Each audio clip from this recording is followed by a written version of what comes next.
Why chasing quick fixes will damage you long term. Nowadays, people want quick fixes. Everything's a shortcut. Everything is a stopgap. But shortcuts, they kill all sustainability. If you get something quickly, you best know you're going to lose it quickly too. Some of the greatest things in life are because they take time to achieve. Think of the guy who takes steroids versus the guy who trains naturally. Yeah, you could say the guy who takes steroids is going to have massive gains and going to make gains a whole ton a lot quicker, but they're going to lose that shit a lot quicker too. They're going to go on holiday and they're going to lose all their gains. Fad diet, quick diet that promises to lose all your weight in 6 weeks. But then what happens after 6 weeks are done? You don't have a sustainable diet to follow. You don't have a sustainable approach. It's fascinating because I got thinking about this recently. There's a guy in my office and he's a fat guy and he's been put on this diet probably by his wife because, you know, it's not really come from him, but his wife is trying to get him to lose weight. And instead of following a simple basic plan, simply doing a bit of exercise, reducing your calories a little bit,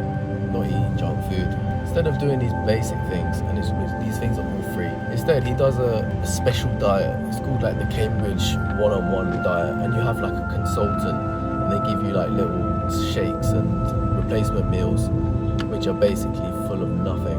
And you're paying for this diet, you're paying for this fad. And it got me laughing because this guy did it before. I remember in the lockdown he did this exact diet and it failed because it basically puts your body into starvation mode, makes you crave junk food so much. It creates like an unhealthy relationship that makes you crave junk food all the more. You're basically robbing your body of calories and vital vitamins. You're not even doing exercise. So it's basically a starvation diet. And he's out here defending it and saying, no, it works. I just didn't do it properly last time. And it's like, even if this does work, it's not gonna work because you may lose all that weight. It may be successful. What happens when you're off the diet? Your body is in starvation mode. The moment you start eating normally again, you're gonna whack it all on again. And this is exactly what happened to him. He lost a load of weight, yeah, but the moment he stopped doing that diet, he put all that weight back on and more. Much better to just have a slow, sustainable diet where you lose a little bit of weight over time instead of having these massive, I've lost this much weight, look at me, wow. It's like, go for small, sustainable results, because when you come off that diet, you put all that weight back on. And it really links to Beard Meets Food as well. I've talked about him in videos before, but it is fascinating how he's able to eat 10,000, 15,000 calories sometimes and be in a great lean muscular shape. And as I've said before, it's not that I'm advocating this diet and that, oh, he's a healthy eater. No one's saying that, but it's fascinating how he can intake this amount of junk food and calories and still look better than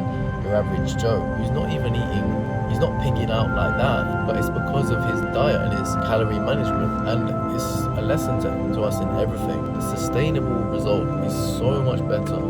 Short-term results are pointless because they're not sustainable. You take steroids, you're gonna achieve a great body quickly. Okay, cool, but how does it feel knowing that that's the best shape you're ever gonna be in and it's all downhill from here, and you've got to take another cycle just to look the same, and then you've got body dysmorphia anyway, and then you're not happy with your image. You know, it's just like it's a rocky road. It doesn't get any better. And then what about the guy who loses all that weight from that fad diet and then goes back to normal life and then puts it all back on? He doesn't have a routine, he doesn't have a method. A quick fix will never be as good as a long-term result.